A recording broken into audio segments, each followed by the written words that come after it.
السلام علیکم دوستو، کیسے ہو؟ امید ہے خیریت سے ہوں گے۔ اللہ آپ لوگوں کو ایسے ہی خوش رکھے۔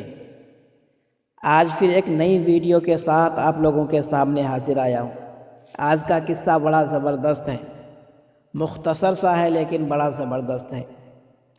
ایک بادشاہ دنیا فتح کرنے کے لیے نکلا تھا،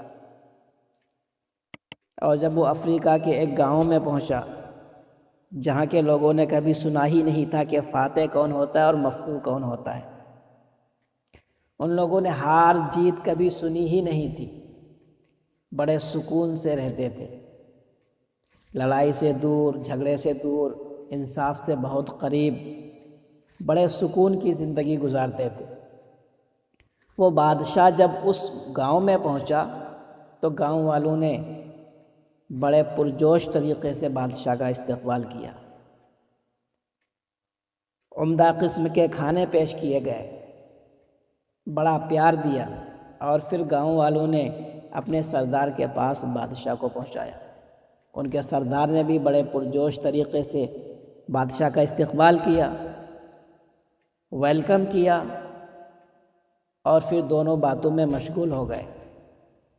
دونوں کی باتوں کے دوران ایک کیس آیا سردار کے سامنے، یعنی دو کسان جھگڑتے ہوئے سردار کے پاس آئے۔ ایک کسان نے کہا کہ اے میرے سردار، ہم نے ان سے زمین کا ایک ٹکڑا خریدا تھا، اس میں ہم نے کھیتی کی، پھر حسب معمول جب ہم نے اس پر ہل چلایا تو وہاں سے ایک خزانہ نکل آیا۔ اب میں نے تو صرف زمین خریدی تھی، خزانہ خریدا نہیں تھا، تو میں چاہتا ہوں کہ یہ اپنا خزانہ لے جائے۔ دوسرے شخص نے کہا اے سردار، ہم نے تو زمین بیچ دی تھی اور سب کچھ بیچ دیا تھا، ہمیں کیا معلوم کہ اس میں خزانہ ہے کیا ہے نہیں، ہم نے زمین بیچی اور پیسے ہم نے لے لیے، اب اس کے نفع نقصان کا ذمہ دار وہ ہے، خزانہ نکلا ہے تو خزانہ اس کا ہے۔ پہلے شخص سے پوچھا تمہارا بیٹا ہے؟ تو اس کسان نے جواب دیا ہاں میرا بیٹا ہے۔ دوسرے سے پوچھا تیری بیٹی ہے؟ تو اس نے جواب دیا ہاں میری بیٹی ہے۔ تو دونوں کی کہا کہ دونوں کی شادی کرا دو اور وہ خزانہ ان دونوں کو دے دو، اور پھر وہ دونوں راضی ہو گئے اور دونوں کی شادی ہو گئی۔ اب بادشاہ کی پیشانی پر جو ہے بل پڑنے لگی، شکن ظاہر ہونے لگی، تو سردار نے کہا کہ کہیں ایسا تو نہیں کہ میں نے فیصلے میں غلط کر دیا۔ سردار نے پوچھا بادشاہ یہ بتاؤ کیا ہم نے فیصلہ کرنے میں کوئی غلطی کی؟ کہا کہ نہیں، آپ نے تو بہت اچھا فیصلہ کیا۔ تو کہا آپ ذرا فکر مند نظر آ رہے ہیں۔ کہا کہ وہ اس لیے کہ آپ نے بڑا عجیب فیصلہ کیا۔ تو سردار نے کہا اچھا، اگر یہ کیس آپ کے ملک میں آپ کے سامنے پیش ہوتا تو آپ کس طرح سے فیصلہ کرتے؟ تو بادشاہ نے کہا پہلے اگر میرے ملک میں اگر یہ قصہ ظاہر ہوتا، خزانہ نکلتا، تو وہ خریدنے اور بیچنے والے ہی آپس میں اتنا لڑتے، اتنی بڑی جنگ ہوتی کہ ایک درجن اس کے لوگ ختم ہو جاتے، ایک درجن اس کے لوگ ختم ہو جاتے۔ اس کے بعد اگر حکومت کو یہ بات پتہ چلتی کہ وہاں خزانہ نکلا ہے تو حکومت پہلے دونوں کو پکڑ کے قید کر لیتی اور اس کے بعد سارا خزانہ شاہی خزانے میں جمع کر لیتی۔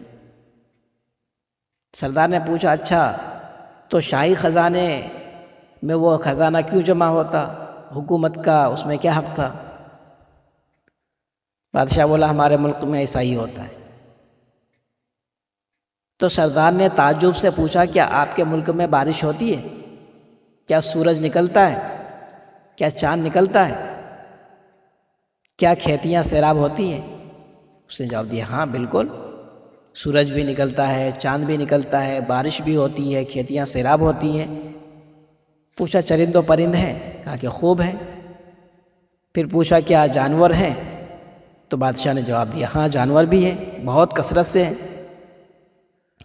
اچھا، تو سردار نے کہا میں سمجھ گیا۔ تو کہا کیا سمجھا؟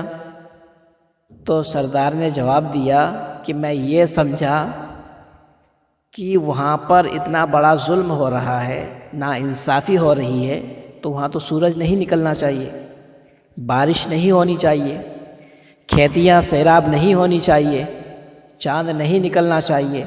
لیکن اگر وہاں بارش بھی ہوتی ہے، سورج بھی نکلتا ہے، چاند بھی نکلتا ہے، تو وہ تم انسانوں کی وجہ سے نہیں بلکہ وہاں کے رہنے والے چرندوں پرند اور جانوروں کے صدقے میں تم لوگ کھا پی رہے۔ واقعے سے یہ سبق ملتا ہے کہ جس خطے زمین پر ظلم ہوتا ہے، ناانصافی ہوتی ہے، وہ خطے زمین خدا کے عذاب کے زد میں ہوتا ہے۔